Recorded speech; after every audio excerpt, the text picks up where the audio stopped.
Olá pessoal, tudo bem? Sejam bem-vindos a mais um encontro da nossa catequese. Inspirai o Senhor nas nossas ações e ajudai-nos a realizá-las, para que em vós comece, para vós termine tudo aquilo que fizermos. Por Cristo Senhor nosso. Amém. Estaremos aqui reunidos em nome do nosso Deus, que é Pai, Filho e Espírito Santo. Amém. Muito bem, para esse nosso encontro da catequese, eu gostaria de fazer uma pergunta, né? Se você tem aí algum medo, né? E do que você tem medo, né? Então, dá uma pausa, conversa aí com a família, né? Vê aí, de repente, os medos que vocês têm, tá? E daí depois a gente continua, tá bom? Acredito que você já deve ter voltado, né?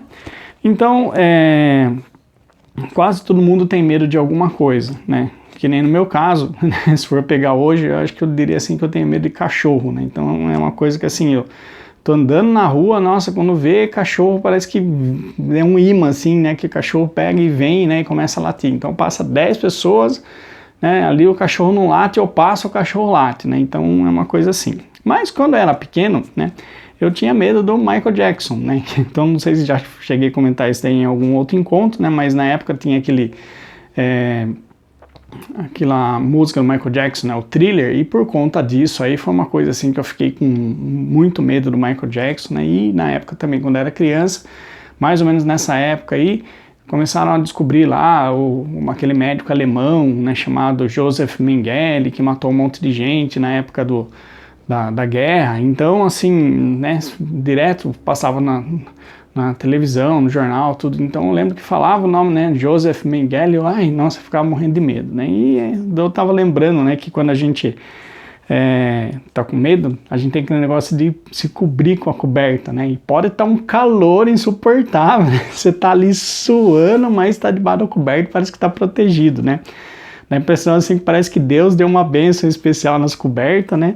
E as cobertas é tudo feito de aço, então assim, se aparecer alguma coisa, vai proteger, você tá debaixo da coberta, protege, né? Muito bem, então para a gente continuar, né, a leitura de hoje que a gente vai fazer é do Evangelho de João, capítulo 6, versículo do 37 ao 40. João 6, do 37 ao 40. Todos aqueles que o Pai me dá virão a mim, e eu nunca rejeitarei aquele que vem a mim, pois eu desci do céu não para fazer a minha própria vontade, e sim para fazer a vontade daquele que me enviou. E a vontade daquele que me enviou é esta, que eu não perca nenhum daqueles que ele me deu, mas que eu os ressuscite no último dia. Esta é a vontade de meu Pai, que todo homem que vê o Filho e nele acredita tenha a vida eterna, e eu o ressuscitarei no último dia. Esta é para nós palavra da salvação. Glória a vós, Senhor.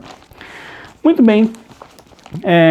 Então, na nossa catequese de hoje, né, nós vamos falar aí dos nossos irmãos, tá? Então, eu estou me referindo aí aos nossos irmãos mais esquecidos, os nossos irmãos mais pobrezinhos, os nossos irmãos mais necessitados, os nossos irmãos que sofrem, tá? Então esse aí é o tema da nossa catequese de hoje, né? Então estou falando aí da igreja que sofre.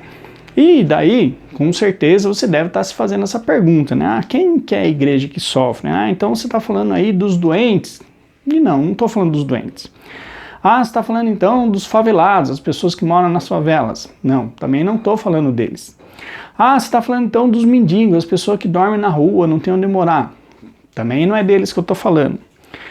Mas você está falando então lá das pessoas que moram lá no Nordeste, lá que passam fome, né? Não, não é deles também que eu estou falando. Então você está falando, sei lá, das pessoas na África, né? Que morrem de fome lá. Também não é deles que eu estou falando. Então você está falando quem? Dos refugiados, né? As pessoas que de repente precisam sair de um país, né, e ir para outro, né? É dessas pessoas que você está falando? Também não é dessas pessoas que eu estou falando. Daí você fala, nossa, mas você falou aí os irmãos esquecidos, os irmãos pobres, os necessitados, os irmãos que sofrem. Você falou aí a igreja que sofre, né? Mas não é nenhum desses aqui que eu falei, tá? Então a gente tem que entender assim, que quando a gente fala igreja, tá? A gente sempre pensa, no caso, lógico, na nossa comunidade, né? mas a gente fala que lá é um templo, né? Então é um lugar onde a gente vai, né? E eu já falei isso aqui na nossa catequese, né? Quando a gente fala igreja, quem é a igreja? Nós somos a igreja.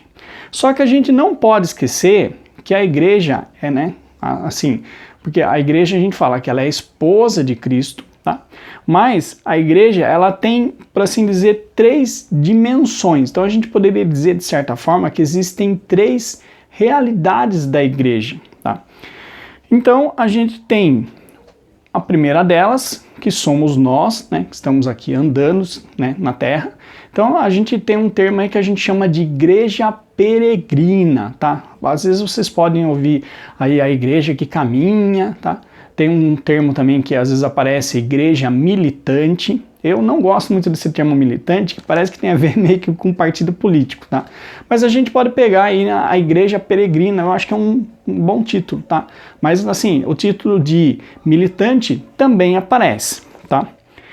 E o que vem a ser, no caso aí, essa igreja peregrina? Né? Somos nós, né? Então nós estamos caminhando aqui na Terra, então por isso que a igreja, né, no caso, por assim dizer, das pessoas que estão vivas, né, é chamada aí de igreja peregrina, ou também, como falei, igreja militante.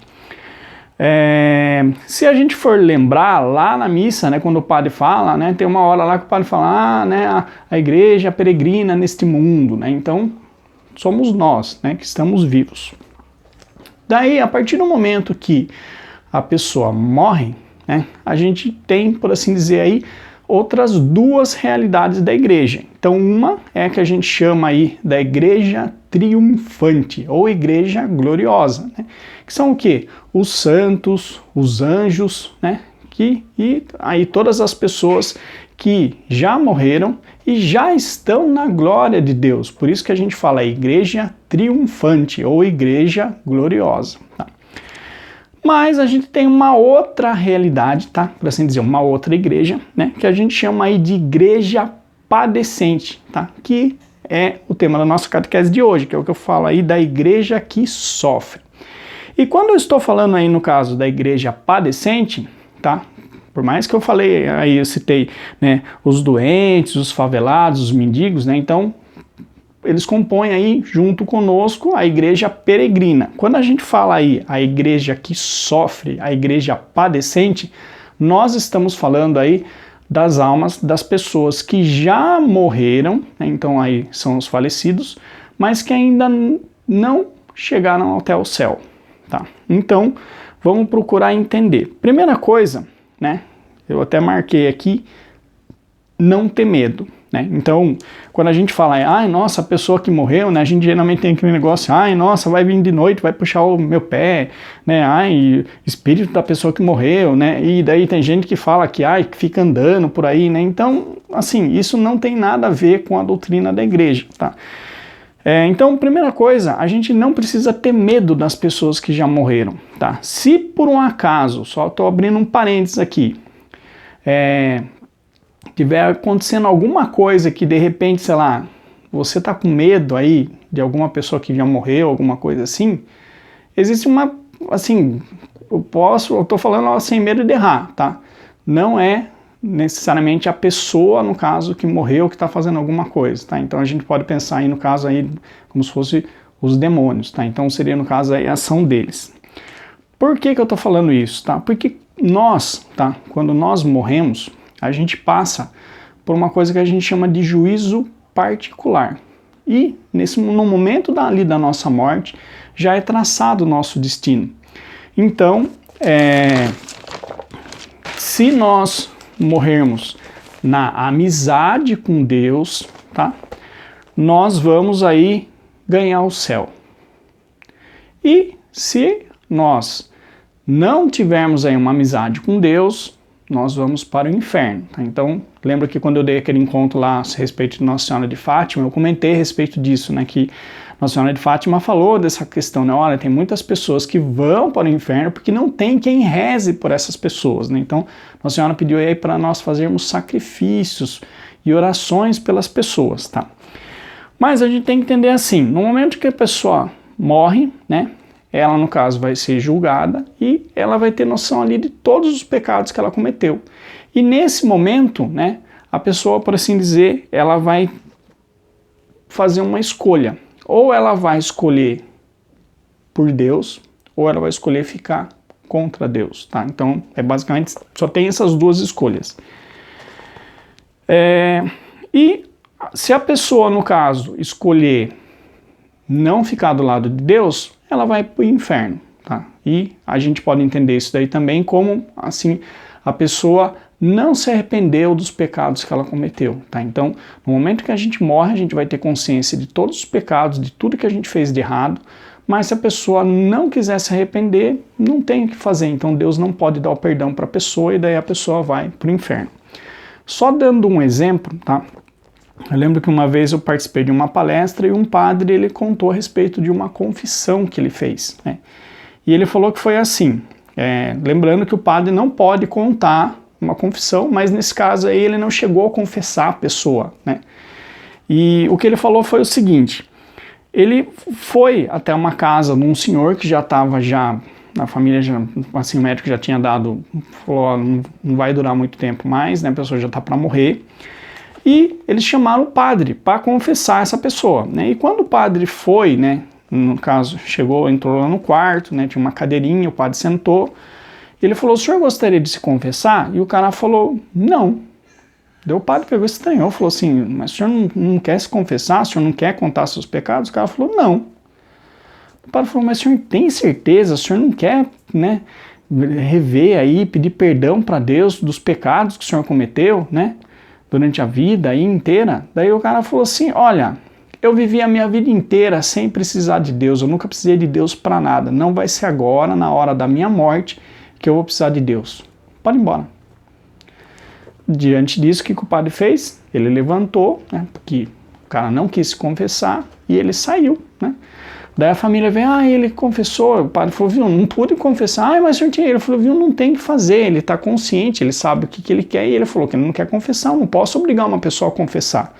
E ele falou que assim que ele saiu do portão, ele já começou a escutar o choro da família porque a pessoa tinha morrido. Nesse caso, existe assim uma chance muito, muito, muito grande, tá, que esse homem, no caso, tenha se perdido, tá? Por quê? Por assim dizer, se ele viveu a vida dele inteira e ele nunca ligou para Deus, e no último momento ali, Deus mandou um padre para ele se arrepender e ele não se arrependeu, quando ele chegar, né, no caso, na hora da morte ali, diante, né, de Deus ali, e Deus mostrar os pecados, ele vai fazer a mesma coisa, ele não vai se arrepender, né? E se a pessoa não se arrepende, a pessoa acaba indo para o inferno. Só que a gente tem que entender que tem uma coisa que é assim, nós estamos aqui no mês de novembro, tá? E o mês de novembro, por conta aí do dia de finados, né? Ou seja, aí a gente lembra das pessoas que já morreram, também aí pelo dia de todos os santos, né? Então a gente, no caso, o mês de novembro, ele é um mês dedicado às almas do purgatório. Então hoje a gente vai entender um pouquinho mais a respeito do purgatório, tá? Então como é que funciona? A gente tem aí, como eu falei, na hora da morte você vai escolher, né? No caso, se você quer ficar junto de Deus ou se você vai se negar aí, no caso, se arrepender de seus pecados e você vai ficar contra Deus. Então, esses dois extremos, tá? Quer dizer, é só essas duas escolhas que tem. Você vai ficar de um lado ou vai ficar do outro.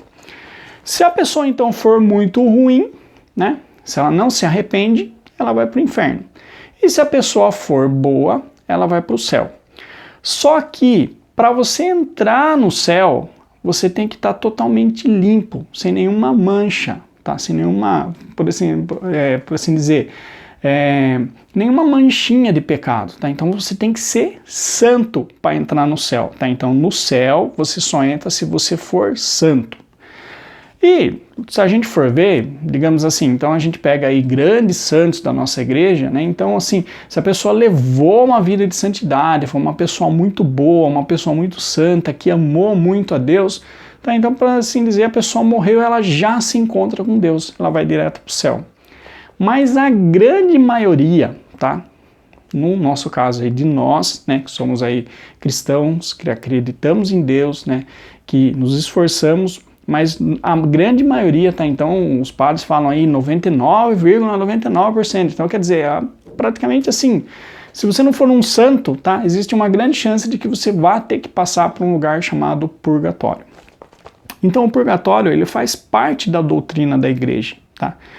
E por que eu estou falando, né, no caso aí do purgatório, né? No caso, lógico, nós estamos aqui no mês de novembro, só que a gente tem que entender o seguinte, gente, que o purgatório é o que a gente chama aí de igreja padecente. Então, a gente tem que entender assim, quando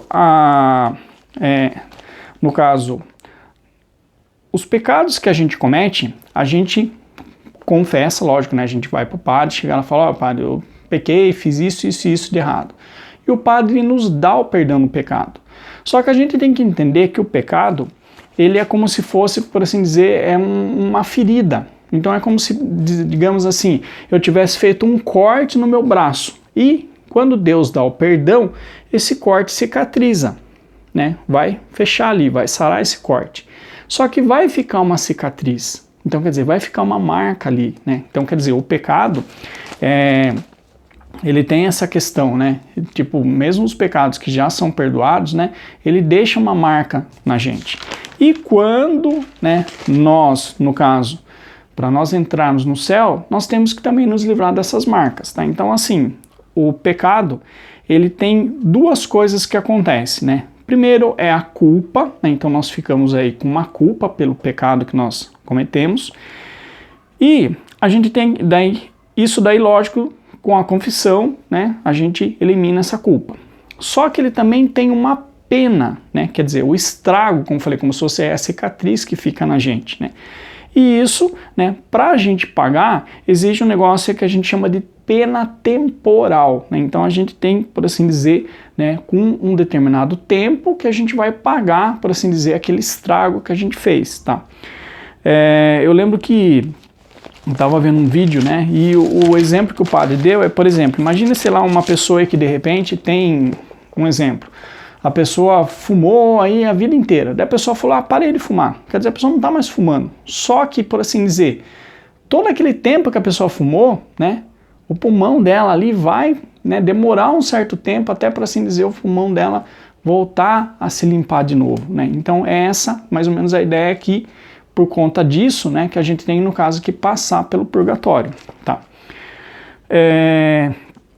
E a gente tem que entender, assim, que, no caso, o pecado, ele é uma ofensa contra Deus. E daí a gente tem que entender, assim, que a ofensa, ela envolve muito mais, digamos assim, não tanto o ato que você faz, mas quem é o ofendido. Então eu vou dar um exemplo. Vamos imaginar que eu esteja andando na rua e de repente aí eu discuti com uma pessoa e eu dei um tapa nessa pessoa. Tudo bem?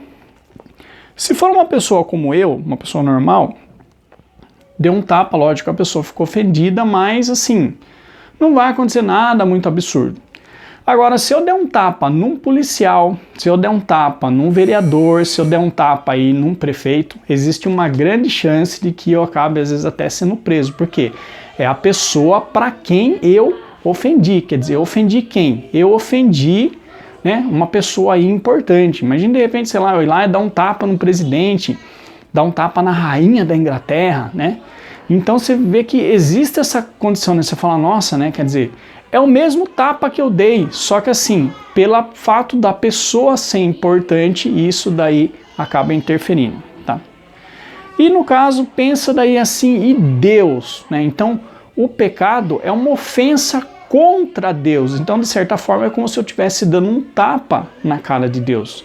E daí pensa aí no caso, como não é o tamanho dessa ofensa que eu fiz, né? Então, quer dizer, mesmo os pecados mais pequenininhos, né, eles ofendem a Deus, né?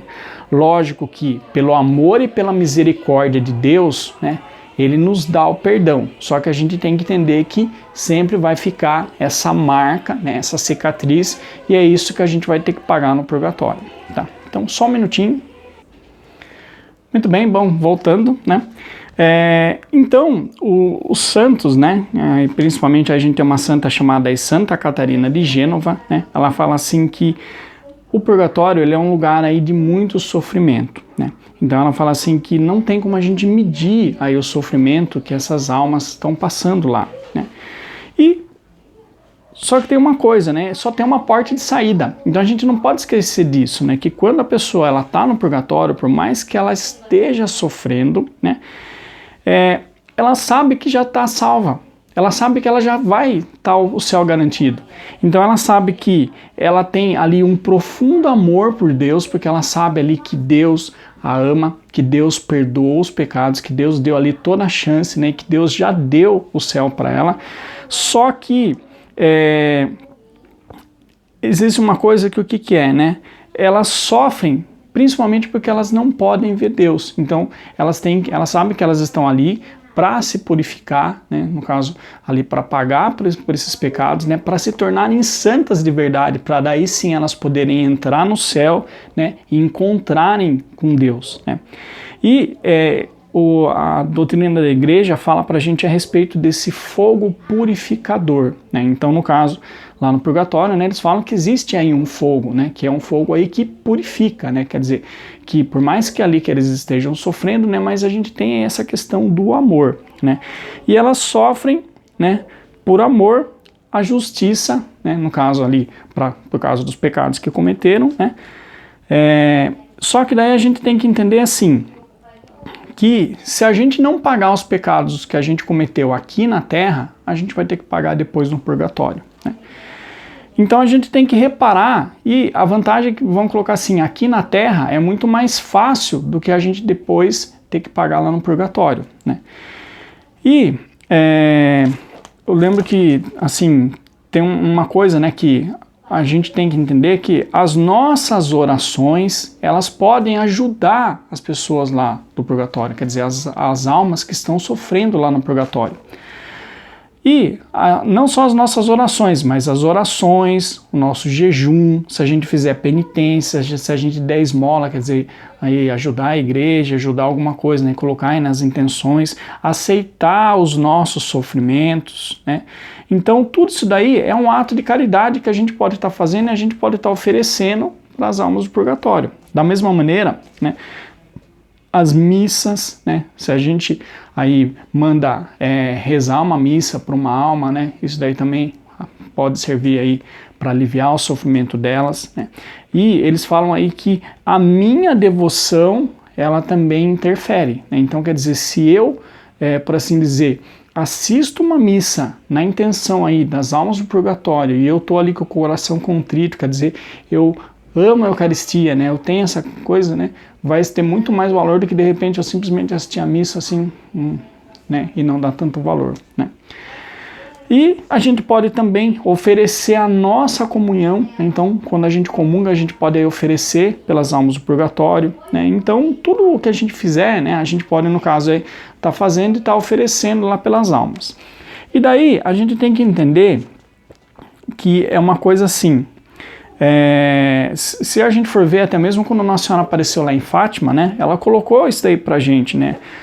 Lembra que ela ensinou a oração lá, né? Ó meu Jesus, perdoai-nos, livrai-nos do fogo do inferno, levai as almas todas para o céu e socorrei principalmente as que mais precisarem da vossa infinita misericórdia. E quem que são aquelas que precisam mais da infinita misericórdia de Deus? Não são necessariamente nós que estamos aqui vivos, mas sim as almas que estão lá no purgatório, né? Quer dizer, que anseiam, que não vem a hora aí de poder entrar no céu, né? De encontrar com Deus, mas estão lá pagando, né, pelos seus pecados, e muitas vezes a gente se esquece. Então por isso que eu falei, né, comecei esse encontro aqui falando, né, das pessoas aí que são mais pobres, mais esquecidas, porque muitas vezes a gente esquece, né, de rezar aí pelas almas. E daí assim, né, pegando lá o gancho lá que eu falei lá Santa Catarina de Gênova, né, ela fala assim, né, que esse fogo, né, é principalmente para a gente saber que a gente foi amado por Deus, mas a gente não amou Deus da maneira como a gente deveria amar, né, e por mais que seja ali um lugar de sofrimento, né, a alma que está ali no purgatório, ela quer passar por aquilo, porque ela sabe que aquilo é o que vai purificar ela para fazer com que ela possa chegar até o céu, né? Então, se a gente for pensar, né, o purgatório é um lugar de amor, né? É um amor de Deus para com as almas das pessoas, né, que já morreram e que vão colocar assim, mesmo tendo feito um monte de coisa errada, Deus amou aquelas pessoas e falou, olha, eu vou dar chance de você ir para o céu. E ao mesmo tempo é um amor total e pleno, muito maior, digamos assim, do que o amor que a gente sente aqui, né? No caso que as almas sentem por Deus, né? E ao mesmo tempo elas sofrem porque elas querem estar no céu, mas elas têm que pagar pela pena delas, né? Mas assim, purgatório a gente pode dizer aí que é um lugar de amor, embora, lógico, haja muito sofrimento lá, tá? E daí a gente tem, né, uma coisa que assim, como falei, nós podemos oferecer um monte de coisa, né? E as almas também, elas podem também nos ajudar, tá? Então nós podemos aí oferecer, né, sacrifícios e as nossas orações pelas almas do purgatório. E nós também podemos pedir a intercessão dessas almas, tá? Então eu peguei aqui, eu já tinha falado outro dia na catequese para vocês desse livro aqui, que é o Catecismo da Igreja Católica. E aqui no número 958, ele fala assim, ó: a nossa oração por eles pode não somente ajudá-los, mas também tornar eficaz a sua intercessão por nós. Então, nós temos aí muitos exemplos de santos, né, que eles falam que se você quer atingir uma graça, lógico, nós podemos pedir aí para Deus, podemos pedir para Nossa Senhora, podemos pedir para o santo da nossa devoção, mas nós também podemos pedir para as almas do purgatório. Então, no caso, lembrando, né, que a gente, né, tem uma referência que a gente pode falar, né, as santas almas do purgatório, né, porque elas são santas, quer dizer, elas não têm mais pecado, né, como a gente, mas elas estão ali passando por esse processo de purificação. E eu gostaria aí de dar um testemunho para vocês, tá, que é uma história aí que eu lembro que o meu pai contava e eu gostaria de partilhar essa história com vocês, tá, que tem aí a ver, né, no caso, com a ajuda das almas do purgatório. Então, assim, o meu pai, só para vocês entenderem, ele era bem mais velho que eu, né? Então ele morreu com 73 e eu tinha 15 anos na época, tá? Então era uma diferença bem grande. Só para vocês terem uma ideia, ele nasceu em 1916, né? Então você vê assim que bem, né, bastante tempo atrás. E o meu pai, ele contava uma história sobre o pai dele, né? Sobre o meu avô. Então assim, o meu avô, né, eles eram lá do Mato Grosso e eles cuidavam aí de gado, né? Então tinha esse negócio de criava gado e depois ia vender, né? Só que assim, você pega, meu pai nasceu lá em 1916, então, naquela época, não é que nem hoje em dia que você tem caminhão que você coloca tudo gado ali, né? Na época você tinha que, como a gente vê praticamente às vezes em novela, né? Você tinha que conduzir a boiada, né? Então, imagine um exemplo, que de repente eu quero levar, sei lá, 200 cabeças de boi e eu quero levar daqui de Sorocaba para São Paulo. Vai demorar, né? Porque você tem o passo que o boi está andando, né? E lógico, você tem que ter um monte de gente para ir junto ali, para conduzir no boi. Vamos supor, tipo assim, que de carro a gente demora aí 1 hora para chegar em São Paulo, né? Se você for no caso aí de na estrada, assim, desse jeito, levando o boi, vai demorar muito mais. Então, às vezes, dependendo da viagem que eles iam fazer, às vezes demorava aí semanas, às vezes até mês, ou mais até, para você conseguir chegar no lugar e levar os bois até lá. E lógico, né, chega uma hora aí que você tem que, você é obrigado a parar, né, e descansar, todo mundo tem que comer também, né, os animais também, né, o gado ali também tem que parar também, né, para comer. E a história que aconteceu foi o seguinte: o meu avô, né, no caso, estava aí conduzindo um grupo grande aí de gado, e eles pararam numa fazenda, ficaram ali uns 3 dias para dar uma descansada, e quando eles foram aí para ir embora, né, eles contaram as cabeças de gado ali, e eles falaram assim, viu, mas está faltando 5 cabeças de gado. Então você vê que era um número aí, né, grandinho. E daí falou assim, viu, não dá, né, a gente tem que achar. E daí eles procuraram na fazenda inteira lá do cara e não conseguiram achar, né? Então eles perderam mais um dia ali só tentando procurar o gado para ver se onde que estava. Mas assim, a fazenda do cara tipo tinha cerca, então não tinha muito. Eles falaram, não dá para entender de onde que sumiu, né, esses gados aí. Só que assim, não tinha como fazer muita coisa, porque, não dá para você ficar eternamente ali esperando que o gado desça do céu, né? Você tem que continuar a viagem. E daí o que aconteceu? Com o meu avô, né, meu pai falava assim que ele era muito devoto das almas, né? Então ele sempre estava ali rezando, né, pelas almas do purgatório. E quando foi de noite, né, ele fez as orações, pediu para que Deus ajudasse, né, para que ele pudesse ali encontrar, né, aqueles bois que estavam faltando. E ele pediu também a intercessão das almas, né, para que elas intercedessem junto a Deus, né, quer dizer, pedissem para Deus para que ele pudesse conseguir encontrar ali, né, aquele gado que tinha sumido. E quando foi, né, de noite, o meu avô teve um sonho. Então ele sonhou, né, com um lugar que ele nunca tinha visto, mas ele viu assim um bambuzal, viu uma árvore, viu, por exemplo, assim, uma árvore de um jeito meio diferente lá, viu uma casinha feita de madeira já bem velhinha, né? Viu ali um riacho ali perto e viu os bois que estavam desaparecidos, junto com algumas outras vacas. Quando ele acordou, né, ele foi lá conversar com o dono da fazenda e falou, viu, de noite eu fiz oração, né, pedi aí a ajuda das almas, e eu tive um sonho, né, e ele contou o sonho pro cara, falou, tem um lugar que é assim, assado, né, e descreveu lá do jeito que ele tinha visto no sonho. E daí o cara da fazenda falou, olha, eu conheço esse lugar que você está falando, só que assim, não é que nem na minha terra, já é terra do vizinho, né, mas é longe isso daí, né, será que o seu gado tá lá, né, será que andou tanto assim, porque meu é muito longe, é uma distância grande isso daí, né. O cara falou, mas beleza, eu falo com o meu funcionário, ele vai junto com você. E daí eles, né, pegaram o cara lá e andaram, e assim, andaram praticamente quase que o dia inteiro, né, para conseguir chegar no lugar, quer dizer, era bem longe, e quando chegaram, realmente, os bois, né, que estavam faltando, estavam nesse lugar aí.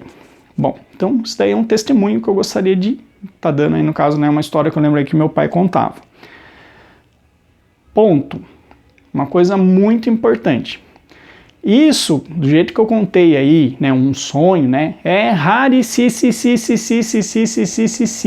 tá? Então, nós podemos sim pedir a ajuda das almas do purgatório, elas vão interceder por nós, né? Então nós temos aí exemplos de santos, né? Se não me engano, acho que Santa Teresa d'Ávila, né, ela falava assim que se você quer atingir uma graça, né, e peça para as almas do purgatório. Então ela falou assim que ela nunca deixou de ser atendida nas graças que ela pediu para Deus, quando ela rezou pelas almas do purgatório, ela pediu a intercessão delas. Só que desse jeito que eu falei, né, de você ter um sonho, gente, é raríssimo, tá? Então eu diria assim que foi a maneira com que Deus encontrou ali para estar ajudando meu avô. Mas assim, não tô falando para vocês que tipo que é uma coisa comum, que tipo não é assim no WhatsApp que a gente vai ver vídeo aí, tipo, as almas vão começar a mandar mensagem pra gente, não é assim, né? Então, só abrindo parênteses aí se não ficou claro, tá? Então elas podem sim interceder por nós, né? E tem uma coisa que é interessante também, né? Que eu tava vendo um vídeo que o padre Paulo Ricardo falou assim, que o ideal é que nós tratemos todas as pessoas que já morreram como se elas estivessem no purgatório. E a gente tem uma maneira, né, de às vezes de falar, né, que a gente fala assim, ah não, fulano é bom, não, imagine, já está no céu, já está junto de Deus, não, imagine, a pessoa já está salva, não, imagine, fulano de tal, nossa, era uma pessoa boa, imagine, já está junto de Deus essa pessoa. Só que se a gente fala isso daí, a gente pensa desse jeito, você reza pela pessoa? Não reza. E daí o que acontece? Às vezes, de repente, a pessoa está salva, mas ela está lá no purgatório e não tem ninguém que reze para essa pessoa. Por quê? Porque a gente fala, ah não, tá lá no céu. Só que lá no céu a gente não reza pela pessoa. E daí o que acontece? A pessoa às vezes fica muito tempo lá no purgatório, sofrendo, e de certa forma assim, se nós oferecêssemos sacrifícios, se nós rezássemos por essas almas, elas poderiam pagar as penas delas, tá? Porque isso daí é uma coisa interessante. Lá no purgatório, elas, por assim dizer, tem um tempo que elas vão ter que ficar lá, só que não adianta, as orações delas não servem para elas. As orações delas só servem para a gente. Por isso que elas podem interceder por nós, tá? Então, quando nós pedimos ajuda, tá? As almas do purgatório, elas intercedem por nós, tá? E mas, e como eu falei, né, e nós podemos oferecer aí a nossa ajuda, né, as nossas orações, nossos sacrifícios, né, por elas, e daí com isso elas conseguem aí sair do purgatório mais rápido, tá? Tem um santo chamado São João Crisóstomo, ele tem uma frase assim, que é muito interessante, tá? Ele fala assim: poupai vossas lágrimas pelos defuntos e dai-lhes mais orações. Então olha o que ele está falando. Não adianta você chorar, ai nossa, morreu, ai que pena, coitado. Só que você não reza pela pessoa. Então o que ele está falando é tipo, poupa as lágrimas e reza, porque é isso que vai ajudar aquela pessoa. Vamos colocar assim, o que a pessoa que morreu, né, está precisando não é das suas lágrimas, é da sua oração.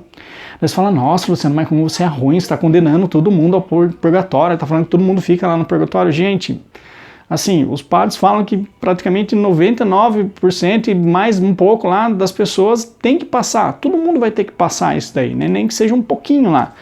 Só que se você não tem ninguém que reza por essas pessoas, elas vão ficar lá. Então, nós temos aí a obrigação, né, e o padre Paulo Ricardo falou, né, que é um gesto de caridade que nós podemos ter, tá?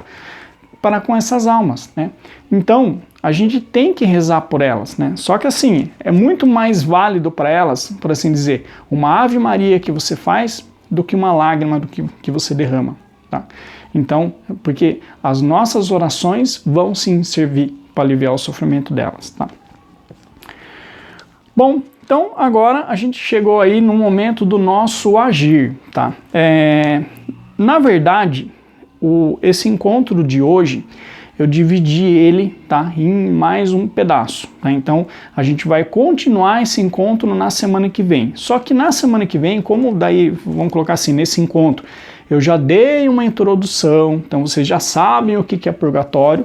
No encontro da semana que vem, eu vou pegar e entrar especificamente na questão aí de como que nós podemos ajudar, tá? Aí uma coisa mais prática, tá? Como que a gente pode estar ajudando as almas do purgatório. Só que daí assim, não vou ficar falando muita coisa mais do purgatório, porque a gente já viu nesse encontro, tá? Mas eu gostaria já que a gente já tivesse um agir, né? E tem uma coisa assim que eu estava vendo aqui também que eu achei muito interessante, tá? Quando nós oferecemos as nossas orações, tá? A gente pode ter, por assim dizer, duas linhas de pensamento. Uma é você oferecer para uma alma muito santa, que está lá no purgatório, que falta muito pouquinho para ela entrar no céu. Então você oferece a sua oração para essa alma. E quando ela, por fim, se vê liberta, né? Quando ela puder entrar no céu, imagine o quão grata ela não vai ser, porque foi através daquela oraçãozinha que você fez que ela finalmente pôde entrar no céu e encontrar com Deus. Olha que bonito isso, né?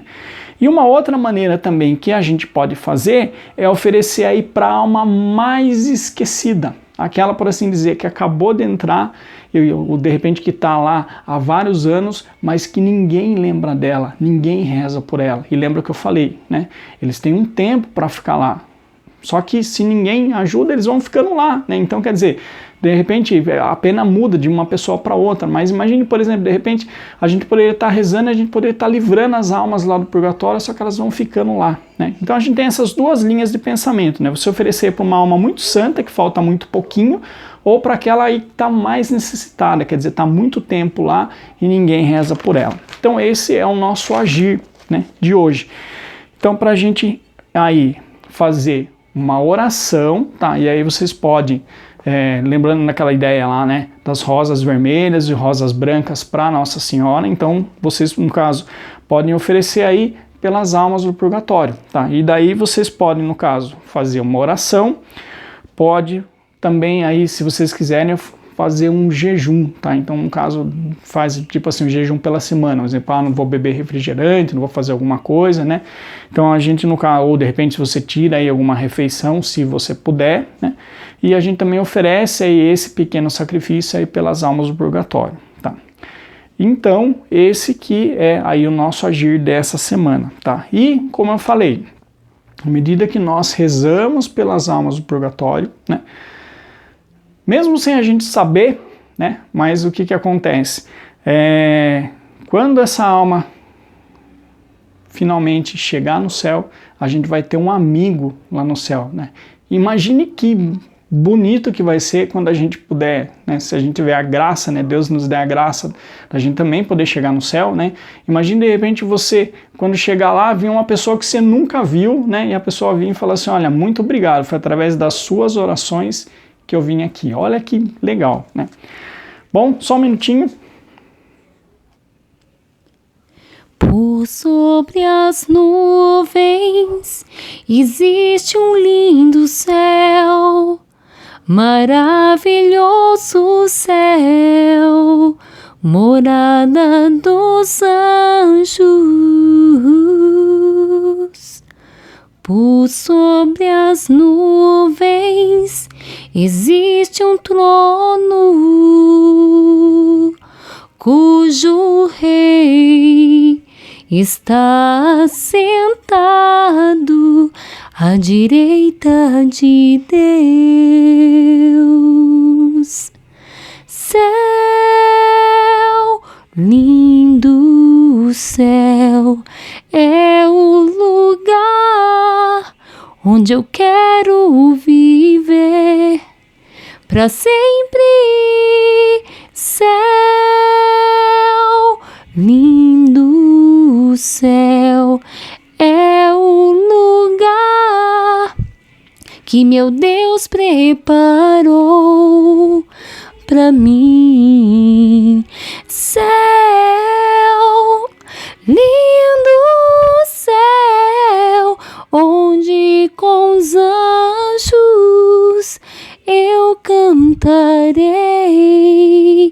adorando ao Senhor.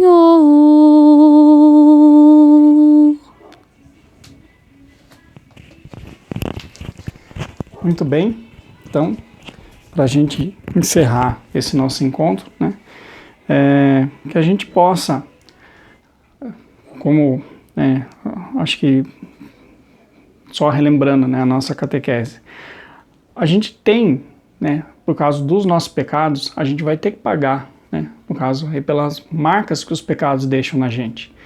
E a gente pode viver a nossa vida buscando a santidade para que a gente, por assim dizer, diminua o tempo que a gente vai ter que ficar lá no purgatório, ou, né, a gente pode, por assim dizer, pagar depois lá, né. É muito mais fácil, né, os santos falam isso, né, se a gente pagar aqui, né.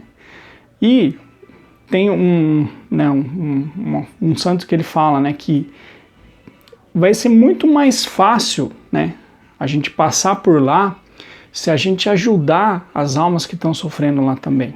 Então acho que esse que é o recado aí que fica dessa catequese de hoje, né, que a gente possa olhar, né, para o céu e falar, eu quero chegar lá, né. Só que tem também outras pessoas que está faltando muito pouco para entrar e que a gente pode ajudar, né, e isso daí também é um gesto de amor, né, lembrando que essas três realidades da igreja, né, a igreja gloriosa, a igreja padecente e a igreja peregrina, compõem, né, a unidade da igreja, né, e, por assim dizer, o sacrifício de Jesus foi por todo, né, por tudo isso daí. Então é isso, espero que vocês tenham gostado desse encontro. A gente se vê, se Deus quiser, na semana que vem. Estaremos aqui reunidos em nome do nosso Deus, que é Pai, Filho e Espírito Santo. Amém.